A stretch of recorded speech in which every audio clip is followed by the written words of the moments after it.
E aí, pessoal, como é que vocês estão? Eu espero que bem. Hoje a gente vai falar de um tema fundamental para nossa vida, para as nossas relações e para a maneira com que a gente lida com a gente mesmo. A gente vai falar de empatia e autoempatia.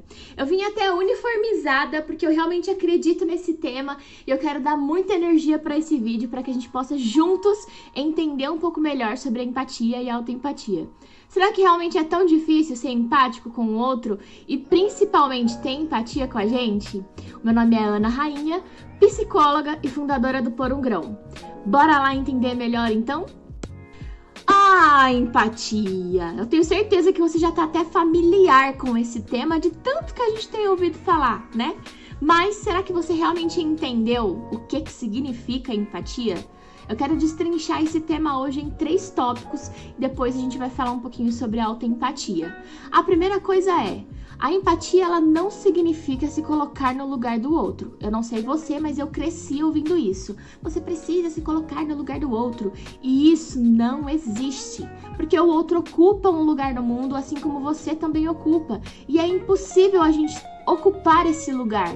A empatia, na verdade, ela é a capacidade de se aproximar dessa pessoa, se aproximar do sentir dessa pessoa, seja uma dor, seja uma alegria, é o quanto a gente está disponível para se aproximar e não ocupar o lugar do outro. A segunda coisa que a gente precisa para ter empatia é se conectar, porque afinal, para se aproximar do outro, precisa existir uma conexão.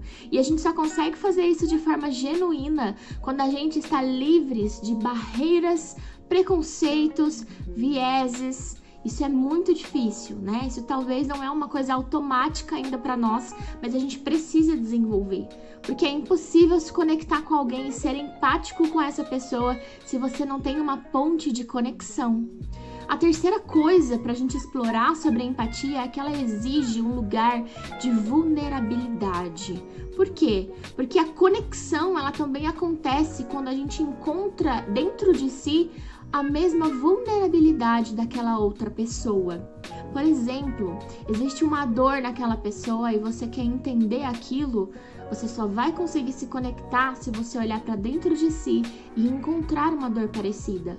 E para isso você precisa se despir do seu orgulho, se despir da sua armadura, né, das suas barreiras, como eu já disse, para poder se conectar com o outro. A empatia não é você dar ao outro o que você gostaria de receber. Porque afinal, cada um tem uma necessidade diferente.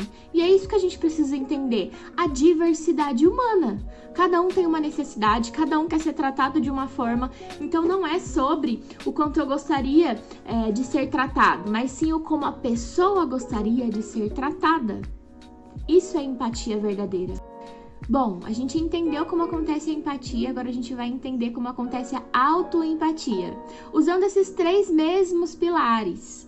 A primeira coisa, então, é entender que, se na empatia eu me aproximo desse lugar do outro, na autoempatia eu preciso entender qual é o meu lugar no mundo. E muitas pessoas passam a vida sem entender qual é o seu lugar no mundo. E acabam não vivendo, mas sobrevivendo. Depende das circunstâncias, depende do que o outro vai dizer, depende se eu tenho ou não uma oportunidade. E na verdade, quando você assume o seu lugar no mundo, você vai atrás dessas coisas e você se dá limite em relações. Por isso que é tão importante a empatia e a autoempatia caminharem juntas, porque senão fica insustentável. Por quê? Quando a gente é empático é muito bom, é muito bacana, a gente se dá, a gente se oferece, a gente ajuda o outro, a gente abre mão, mas isso não pode caminhar sozinho, porque senão você vai viver uma vida sobrecarregada, sempre com o fardo de abrir mão, de só se dar, de só se doar e nunca receber. Na autoempatia a gente entende que a gente precisa se dar limites, a gente precisa estabelecer qual é o padrão de relação que a gente quer para nossa vida, onde eu dou e eu recebo, onde eu apoio e sou apoiado. E isso é extremamente importante, senão não é sustentável.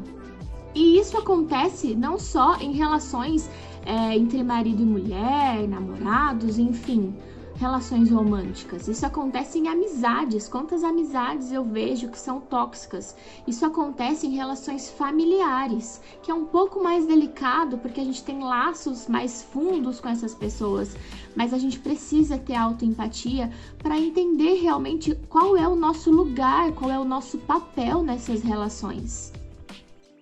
O segundo tópico também é conexão, mas agora a conexão com o nosso eu, com você mesmo.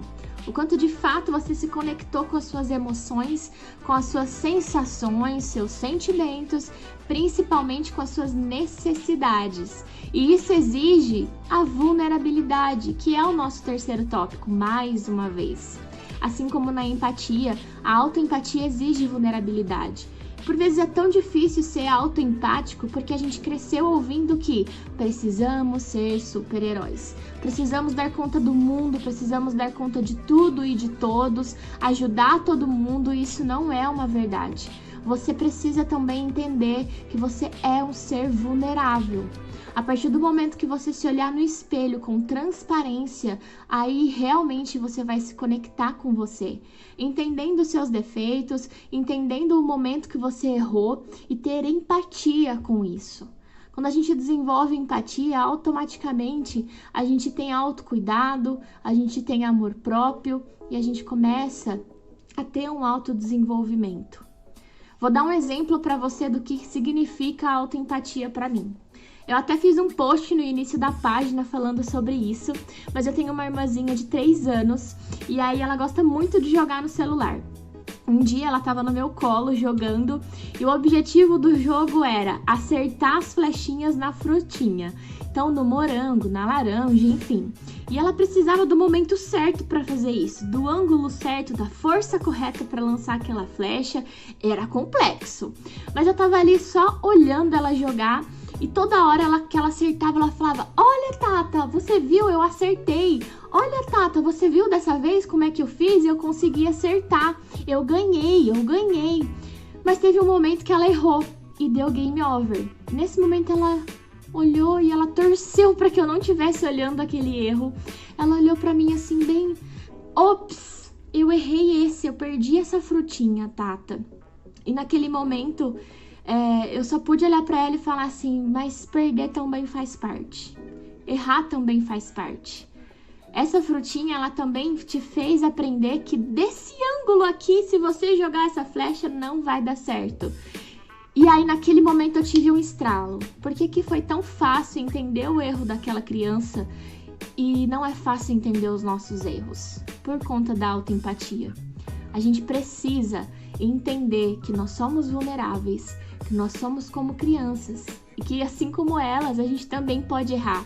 E isso faz parte da construção do nosso caráter, da construção da nossa vida. Acho que isso que é viver, né?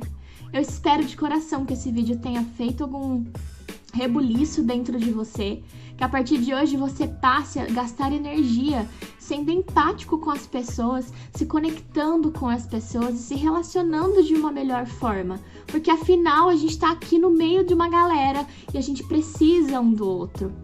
E eu espero principalmente que você, a partir de hoje, gaste energia aprendendo a se conectar com você, com as suas emoções e tendo autocuidado, autoempatia com você, que é tão importante. Um beijo e eu te vejo no próximo vídeo.